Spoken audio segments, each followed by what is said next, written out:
Olá, gente. É o seguinte, hoje nós vamos falar sobre algo mais profundo do que só fazer um react bobo.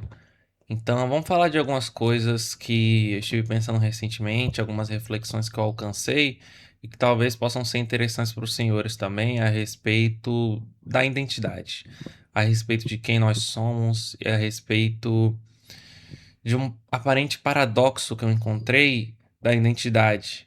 A dicotomia entre a construção individual e a releitura do ambiente e como parece que essas duas coisas se retroalimentam de uma forma estranha. É o seguinte, recentemente eu estive pensando, inclusive fiquei até um pouco triste quando cheguei a determinadas conclusões a respeito da minha própria identidade. Eu estava me deparando com uma autocobrança muito grande. Eu estava me deparando com uma dificuldade de alcançar os objetivos da forma que eu imaginava. E aí eu pensei, nossa, eu tô exagerando aqui, eu acho. Eu acho que eu tô pensando que eu deveria ser mais produtivo, mas de onde vem esse pensamento? Então, eu fiz um raciocínio, uma reflexão de por que eu me cobro tanto e por que eu acredito que eu sou tão incrível sem ser. E eu cheguei a algumas conclusões interessantes. Eu percebi que existe uma grande diferença, mas que ela acaba passando-se por sutil, entre quem você realmente é e quem as pessoas veem você. A forma como as pessoas te veem e a forma como as pessoas acreditam que você é, certo? Então, eu analisando a minha própria rotina, analisando o quão eu fiquei triste e com raiva por simplesmente não ter conseguido fazer tudo que eu ia fazer ontem, que era, por exemplo, gravar um vídeo para o YouTube, eu percebi que essa diferença, ela não é uma coisa. Essa conclusão dessa diferença ela não é uma coisa rasa de tipo, as pessoas nunca conhecem as outras 100%. Não se dá pra saber exatamente o que o outro pensa. Não era sobre isso. Porque esse tipo de conclusão já tinha bem formado na minha mente, certo? Mas é uma coisa mais profunda, é uma coisa de as pessoas, elas te veem de uma forma, elas te falam algumas coisas ou elas demonstram acreditar determinada coisa sobre você. E quando isso é repetido vezes o bastante e com a intensidade necessária, com a consistência necessária, aquilo acaba se misturando com quem você acredita ser. E eu acredito que esse mecanismo é perigoso, porque ele cria uma distância sutil entre quem você é de verdade e quem você acredita que você é. Porque quem você acredita que você é depende também de como as pessoas acreditam que você é e o que elas dizem pra você, certo? Perdão. É, E a respeito dessa distância, muita gente acaba tendo uma visão de si distorcida por conta de comentários de outras pessoas. Geralmente, esses comentários são subestimando as capacidades das pessoas e fazendo com que elas acreditem que elas não são tão boas ou que aquilo não é tão importante. Exemplos que eu posso dar a respeito desse tipo de coisa. Digamos, tem uma mãe que ela é dona de casa e ela não vê que o seu trabalho é reconhecido pela sua família. Existe, por exemplo, um jovem que ele se mata de treinar na academia, mas as pessoas continuam chamando ele de frango ou continuam não reparando nele e ele sente que o esforço dele é em vão. Sei lá, uma mulher que vai pra uma festa e se maquia toda, mas que não chegam nela. Tem esse tipo de coisa, tem esse tipo de situação. Às vezes em que as pessoas dizem coisas e às vezes quando elas não dizem, que induz a pessoa a acreditar que ela é pior do que ela realmente é. Porém, eu percebo que, no meu caso em específico, é o contrário. É muito interessante pensar no meu caso, porque ele é bastante diferente do que eu tenho enxergado da maioria das pessoas. A grande maioria das pessoas vai ter suas capacidades subestimadas e vai ter uma confiança menor do que as capacidades verdadeiras delas. Porém, eu acredito que eu sofro de excesso de confiança, certo? E eu estava investigando esse excesso de confiança e eu acredito que ele venha tão somente da, da repetição de palavras e de elogios que trazem a mim uma visão de mim mesmo diferente da verdade.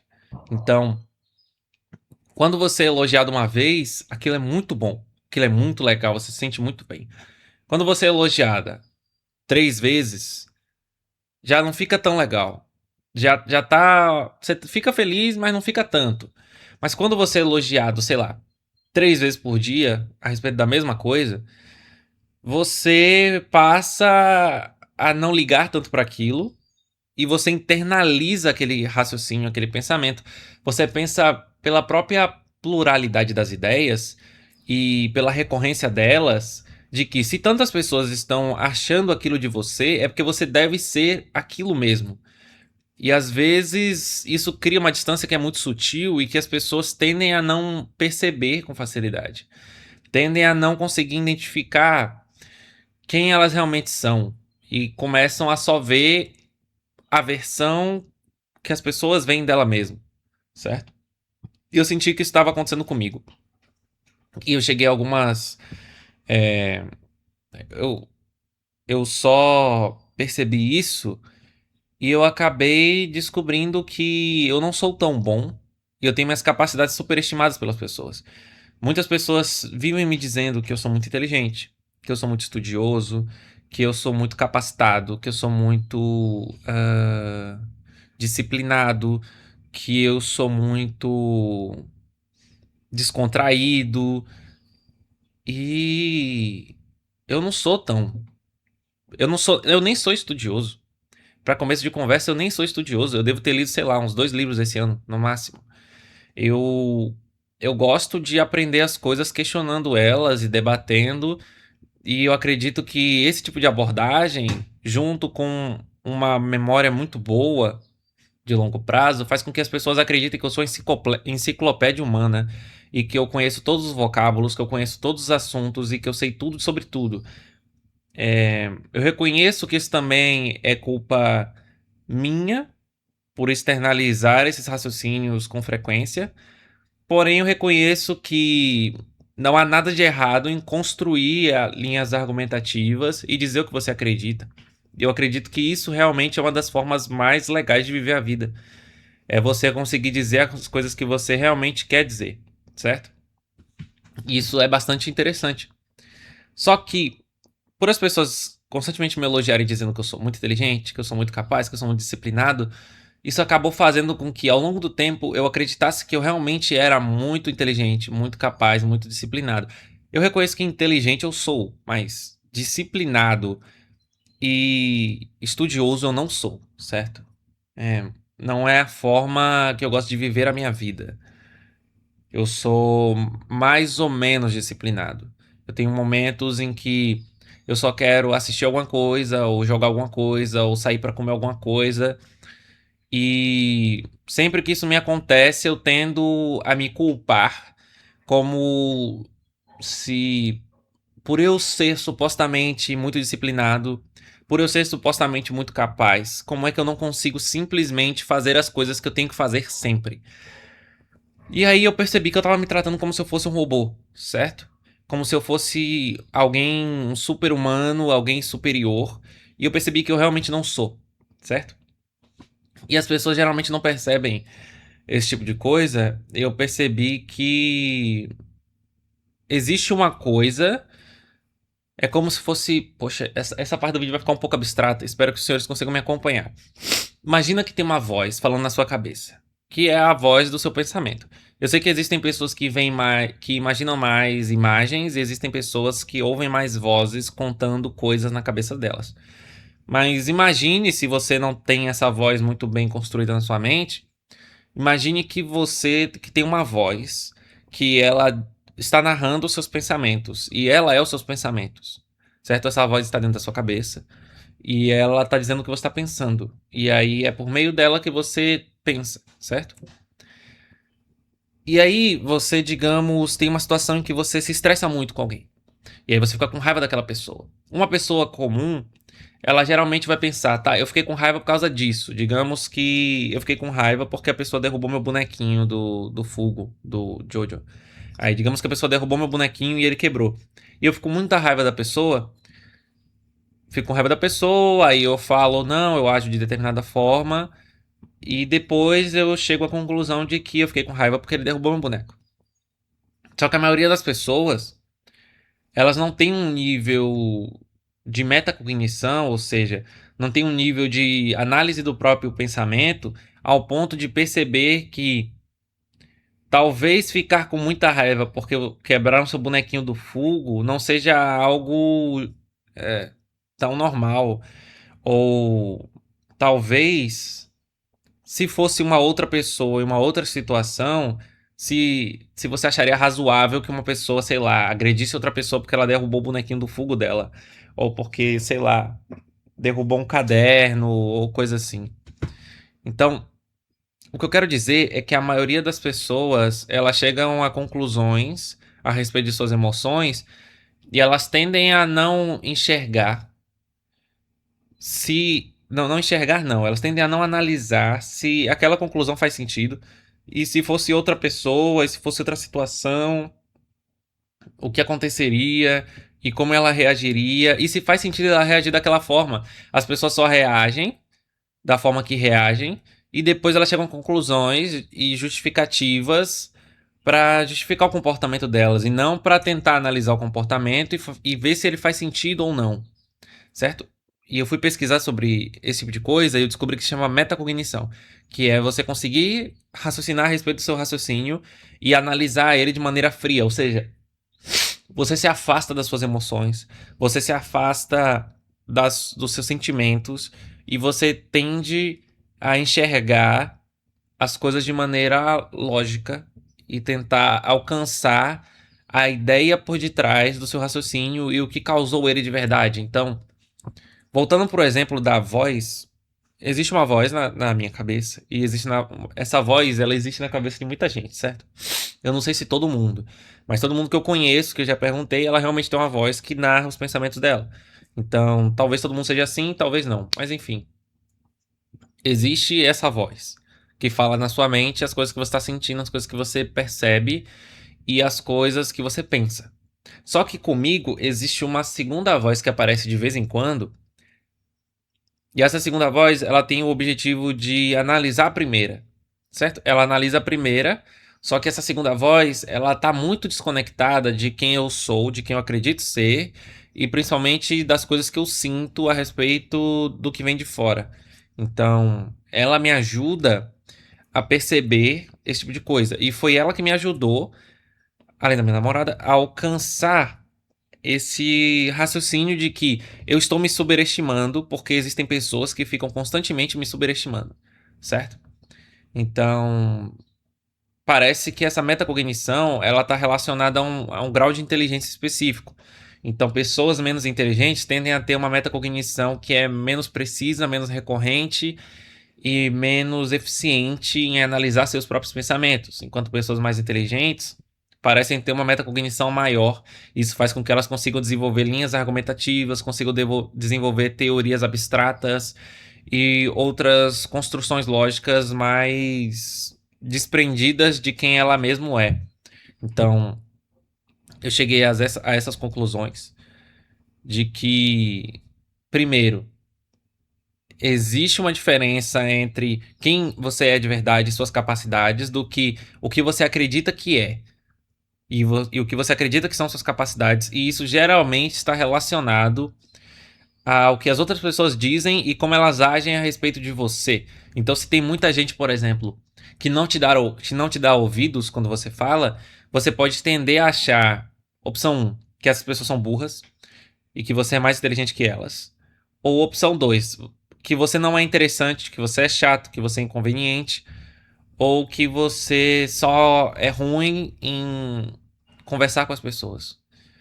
E talvez você não seja. Talvez não seja nenhuma das duas opções, ou talvez seja só uma delas. Mas as pessoas geralmente chegam a essa conclusão, mas elas não conseguem analisar para ver se a conclusão que elas chegaram faz sentido ou não. Elas não conseguem revisar o que ela está pensando e efetivamente ela não consegue captar o próprio pensamento e colocá-lo dentro da sua cabeça de uma forma que elas conseguem pensar a respeito dele. Então, eu não sei exatamente como funciona na mente das outras pessoas, porque eu não sou elas, mas eu imagino que deve ser alguma coisa parecida com: eu penso uma coisa, depois eu penso outra, depois eu penso outra, depois eu penso outra, e eu nunca volto e consigo pensar sobre o que eu pensei, e sim pensar, só pensar. Pensar em sequência, viver no automático, pensando, pensando, pensando e chegando em conclusões baseadas em uma pequena análise, certo? Que é automática do cérebro, que é muito mais uma percepção e uma releitura do que uma construção complexa. Mas enfim, eu tava bem abalado ontem e quando eu percebi que eu consigo analisar meus próprios pensamentos e chegar a conclusões diferentes e perceber de vez em quando o que as pessoas acreditam que eu sou não é exatamente quem eu sou, eu percebi que eu não estou verdadeiramente preso a esse tipo de construção que me é imposta. Não que me é imposta, né? Porque as pessoas não fazem isso por maldade. Mas esse tipo de construção que me é trazida e que me é reforçada. Então, eu acredito que buscar um alto nível de metacognição é uma forma interessante de você conseguir se autoconhecer, certo? Mas também é importante que você, ao desenvolver essa metacognição, consiga, além de analisar os seus próprios pensamentos, tentar entender por meio da lógica e por meio da. Qual é o nome daquele negócio que as pessoas têm? Que elas se colocam no lugar do outro. Esqueci o nome. Por meio de se colocar no lugar do outro. Você também tem que, por meio de se colocar no lugar do outro, conseguir entender por que a pessoa te elogia daquela forma ou por que a pessoa te critica daquela forma, certo?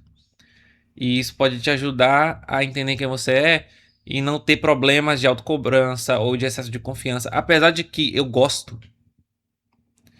de ter excesso de confiança. Às vezes é muito bom. Às vezes eu consigo me arriscar em coisas, às vezes eu consigo me desenvolver muito fácil em algumas coisas, porque eu já chego achando que eu sei. E quando eu percebo que tá um pouco difícil, eu me esforço pra caramba pra continuar mantendo essa coisa de eu sei, eu consigo. Então, às vezes é bom ter autoconfiança. Às vezes é bom ter uma confiança maior. Eu acho que é melhor do que ter uma confiança menor, porque a confiança menor ela parece paralisar as pessoas completamente. Apesar de que esse excesso de confiança, ele também me causa algum sofrimento, principalmente a respeito de tentar fazer uma rotina funcional e nunca achar que a rotina tá funcionando. Por mais que eu coloque várias e várias e várias coisas, sei lá, tô tocando baixo, aí depois eu vou pra academia, aí depois eu gravo um vídeo pro YouTube, depois eu estudo pra concurso, depois eu estudo pra faculdade, eu vou pra igreja, eu faço todas essas coisas. E às vezes eu acho que minha rotina não tá boa ainda. Às vezes eu acho que tá faltando coisas, às vezes eu acho que meu dia tem menos horas. Talvez isso seja pelo excesso de confiança, por achar que eu posso conseguir fazer tudo e que eu sou extremamente capaz. Mas é isso. Pro vídeo de hoje é isso que eu tinha pra dizer. Então, tchau, tchau.